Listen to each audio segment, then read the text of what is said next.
যথাগ্নেই দাহিকা শক্তি রামকৃষ্ণে সমাজ্ঞয়া সর্ববেদ্বাস্বরূপাং তং শারদাং প্রণমাম্যহম।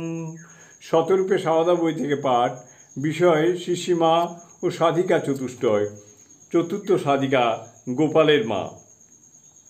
স্বামী বিবেকানন্দ একদা ভাববিহ্বল কণ্ঠে তার পাশ্চাত্য শিষ্যদের কাছে যাঁর সম্বন্ধে বলেছিলেন, আহা, তোমরা প্রাচীন ভারতকে দেখে এসেছ।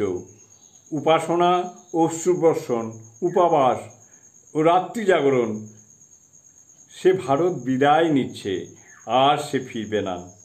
তিনি রামকৃষ্ণ ভক্তি গোষ্ঠীর পরম পূজনীয়া গোপালের মা শ্রীমতী অঘোরমণি দেবী।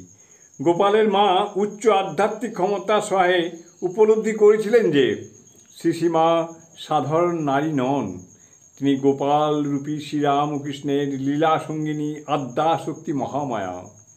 তিনি ছাড়া তার গোপাল পূর্ণ নন। নহবতে শ্রীসীমা একান্ত বাসিনী থাকায় ঠাকুরের ঘরে তার বিচিত্র লীলা দর্শন করার সুযোগ পেতেন না। কোনোদিন ঠাকুরের ঘরে একটু ফাঁকা দেখলেই গোপালের মা ছুটে এসে বলতেন, ও বৌমা, শিগগির চলো, গোপালকে একটু দেখা দিয়ে এসো। তোমাদের একত্তর না দেখতে পেলে মনে আমার তৃপ্তি হয় না।